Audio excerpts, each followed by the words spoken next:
Thrissur Varantharappilly Thottumukham lift irrigation concrete canal തകർന്ന് വെള്ളം പറമ്പുകളിലൂടെ ഒഴുകി. വേപ്പൂർ ഭാഗത്ത് നിർമ്മിച്ച കനാലിന്റെ 50 മീറ്ററോളമാണ് തകർന്നത്. പുലർച്ചെ 4:30യോടെയാണ് സംഭവം.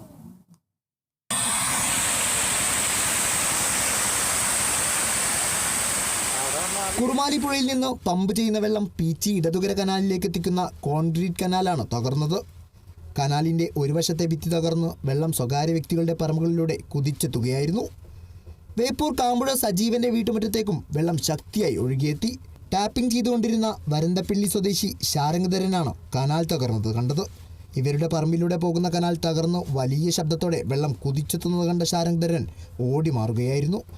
ഇറിഗേഷൻ അധികൃതരെ വിവരമറിയിച്ചതോടെ പമ്പിംഗ് നിർത്തിവെച്ചു. മുൻപും ഈ കനാലിന്റെ ചില ഭാഗങ്ങൾ തകർന്നിരുന്നു.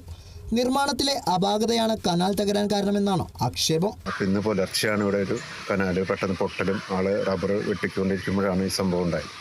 അപ്പോൾ പെട്ടെന്നൊരു സൗണ്ട് കേട്ട് നോക്കിയപ്പോഴാണ് മുകളിൽ നിന്ന് വെള്ളം കുത്തി ഒലിച്ച് വരുന്ന അപകടാവസ്ഥയിൽ ആള് ഓടി രക്ഷപ്പെടുകയാണ് ഉണ്ടായെന്നാണ് പറഞ്ഞത്. അത് ഇതിനോട് ചേർന്ന് നടക്കുന്ന ഒരു സജീവൻ കാമ്പുഴ, അവരുടെ വീടിനും കാര്യമായ പ്രശ്നങ്ങൾ പറ്റിയിട്ടുണ്ട്. അപ്പോൾ അവരുടെ വീട്ടിലേക്കും കുത്തി ഒഴിച്ച് വെള്ളം വന്ന് വീട് നാശാവുന്ന ഒരവസ്ഥ ഉണ്ടായിട്ടുണ്ട്.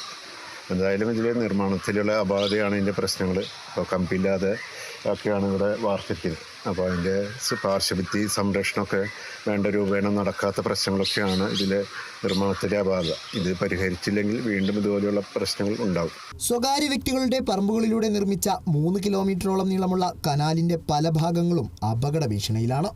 ഉയർന്ന ഭാഗങ്ങളിലൂടെ കടന്നുപോകുന്ന കനാൽ തകർന്നാൽ വെള്ളം താഴ്ന്ന പ്രദേശത്തെ വീടുകളിലേക്കും പറമ്പുകളിലുമാണ് എത്തുന്നത്. തോട്ടുമുഖം പമ്പ് ഹൗസിൽ നിന്ന് പൈപ്പ് മാർഗം കുട്ടഞ്ചിറ കുന്നിലെ ടാങ്കിലെത്തിക്കുന്ന വെള്ളം കോൺക്രീറ്റ് കനാലിലൂടെയാണ് ഇടതുകര കനാലിലേക്ക് എത്തിക്കുന്നത്. അപകടാവസ്ഥയിലായ കനാൽ പൊളിച്ചു നീക്കി പുനർനിർമ്മിക്കണമെന്നാണ് നാട്ടുകാരുടെ ആവശ്യം. Kerala vision news, Thrissur.